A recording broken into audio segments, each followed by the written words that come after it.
Cool. Go down the line, Tim. Yeah. Alright, let's go. My name is Timothi Lim. I'm an interactive media and game design student here at USC, and then my minor is also in entrepreneurship as well. Yeah. And I'm the lead producer for Plasticity. My name is Aimee Zhang. I'm a senior interactive media and game design student with a minor in 3D animation, and I'm the creative director of Plasticity. Cool. My name is Michelle Olson, and I'm a junior in the interactive media and games division, and I'm the lead designer on Plasticity. And I'm James Collins. I'm a senior in computer science games, and I'm the lead engineer on Plasticity. It's a 2.5D cinematic platformer about a young girl exploring and deciding the future of her post-oil plastic-ridden world. It's set in the year 2140, in a world where plastic consumption never ended, and so players are going to make decisions that either help or harm the environment, and it's secretly about sustainability. Games are also weird compared to a lot of different industries because of the sheer saturation of entrepreneurial ventures in game development. Now that digital distribution is really easy and anybody can essentially have their game distributed and be put in front of thousands of people. Also, like Kickstarter and crowdfunding platforms that allow us to, get the funding that we need to build these projects. Our team is amazing. Our team, I don't know, something that really awes me about our team that I'm so thankful for is the rapidity and willingness to communicate with one another and to work through problems really quickly, because I've worked on teams where that's not always the case, or people aren't willing to have difficult conversations. That the rising tide lifts all ships, and as a whole we exist to empower each other, and that's the biggest thing for our team, is that not only do we communicate well, but we also look at how we can improve each other. And so the constructive feedback we give is not pointed, it's not sharp, but rather exists as a point for someone to look at it and say, if I jump onto this feedback and I use it, I can get better as myself and it can help me in my career and future development. Alright, time for technical producer speak. Alright, let's go. So in pre-production during summer, we had a waterfall system in place because we, as people, worked in different time zones, different states, different places around the world. So the way we communicate is basically just task to task, hey, do task A, do task B. And so that's kind of the way we set it up and the way we're comfortable with as well during summer. And it also parallels a lot of current working environments. So you have what Aimee was alluding to is the hierarchical structure. We have the boss, and you have all your managers, and you have all the people under them in different departments. And so we continue with that into our current year, starting out with that. However, in game development you need a bit more speed, and waterfall is very slow, very rigid sometimes too. So we added on what they call agile, and so we imported that in. Now we have a hybrid waterfall agile style where all of them talk basically is we still have the departments, so all this design, engineering, for example, and they have members underneath them and they have a lead. However, now we're moving into features. Yeah, so what we do is we meet, all the leads meet together twice a week, and then we meet with the entire team twice a week. And then we set deliverables for everyone and make sure that we're on track and we're going to hit our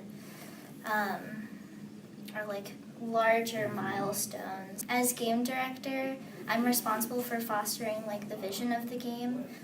So I work really closely with all the leads here and check in with some teammates weekly, and For me, I lead a team of 2 other designers, and so we work together to try and make sure that every area of our game not only meets the sort of mechanical goals that a game needs to meet, of making sure that it's teaching a player, making sure that they understand and feel confident and empowered to venture through this world, but also that each of our puzzles is telling a story about the message that we're trying to convey. And our game has no words in it. And so we're trying to make sure that we can tell that story just through the actions that the player is taking or the visuals that they're seeing. That's what I do. As lead engineer, the way I kind of interface with my team is I act a little bit as a delegator and also as a filter. act as an in-between and filter for ideas that come from engineers, and I have to think about how is this going to interface with the rest of our game? Does this make sense? Is this going to cause problems within our code base? Should this be physics-based? Should this be hard-coded? I'm pretty much the person who's accountable that when somebody presses the play button, the game is playable. So I have to like make sure our engineering or our design, what the engineers have implemented, all of that gets combined in the engine the way it should be combined, because we could make a lot of disparate parts of the game, and if we don't bring them together, it's not very useful. Yeah. We have also been trying to break out into more pods that are interdisciplinary, particularly around tasks that require kind of interdisciplinary knowledge. One of the big ones right now is we're importing a new character model with a new set of animations and a new animation controller and a new rig, and so art and engineering, the person that rigged the model and the person that's responsible for writing the animation manager are working together. So that's an engineer and an artist who just communicate together without any feedback from me or the art lead, Justin. My vision exists at the end in terms of like making the game become true and having the most amount of players come out and play the game. I think that's a big thing for me. Tim also on a weekly basis sets milestones, checks in with all of our team members, because we're all still in school. For the first couple weeks of full-on production at school, we were building something that just wasn't meeting our player experience goals, and thankfully we caught it early enough that we were okay, let's hard pivot and let's do something else. But throw everything away. Yeah, but the fact that we were able to acknowledge that and and then turn around and then move forward and make something that everyone believed in more, even though we had to throw away work,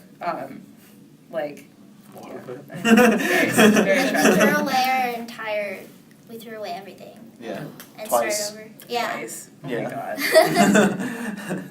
Wow.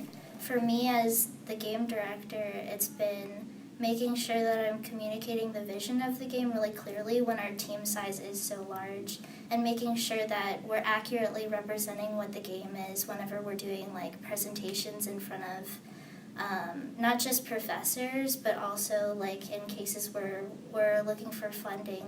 In a lot of classes, and even in internships and stuff, you're working on your little kind of section of code and you make sure it works.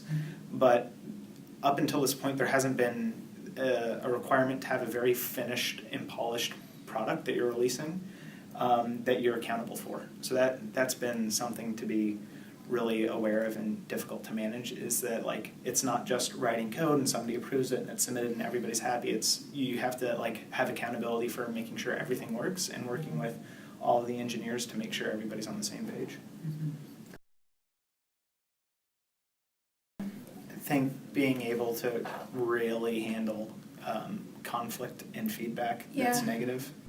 Also knowing how to accept failure, Mm-hmm. Even if you've crashed and burned, you learned something from that experience so that you can fly your airplane a little bit better next time. I think another thing people don't necessarily realize is how important building interpersonal relationships are.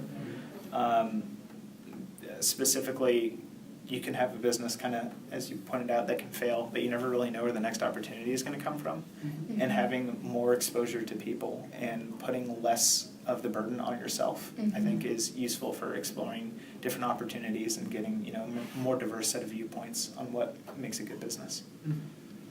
Make friends, listen, and delegate. Yeah. If you have a question you don't know how to answer it yourself, rather than just banging your head against a wall or searching through Google endlessly, just call your friends, or even better, ask a mentor in the industry. And if you don't know anyone in the industry, well, then go find someone. Somehow. Yeah. Game dev meetups, and even have drink ups here in Cold LA. email your hero. Cold email your hero, yeah. In terms of just working on Plasticity, I love the relationship that I have with my teammates, not only with the leads but with my personal design team. And I think that the moments of creating something that we're really proud of and that we believe in together is unlike anything else. And so just working on a team project where there's a lot of beautiful synergy is great. And I think that doesn't just apply for games, that applies for like anything, but be like making something be like, oh, that is so sick, like, oh my god, can't wait to pitch it later. That's something that I love about it. And in terms of like single entrepreneurship, if you're doing solo entrepreneurship, is creating a support network as well. Having a team is also a very big part of today's investments, and not just investments, but just developing a game as well. Sometimes it's the hardest part to develop a game is doing it solo. As seen by, for example, Stardew Valley and Undertale took 5 years to make and tons of emotional stress. Yeah. Yeah, there's nothing really glorious about making a game on your own.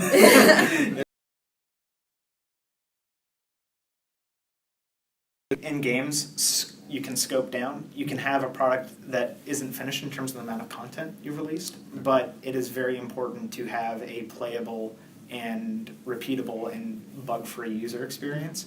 Like, because, and I think that even extends for like general entrepreneurship. I think this is a similarity where there's two different kinds of unfinished. There's unfinished in that you have a lot of content, but it's not very well implemented. And then there's unfinished in that you have a very polished vertical slice of what you need, and then you can seek funding to fill out the rest of the content because you've proven that you can do it.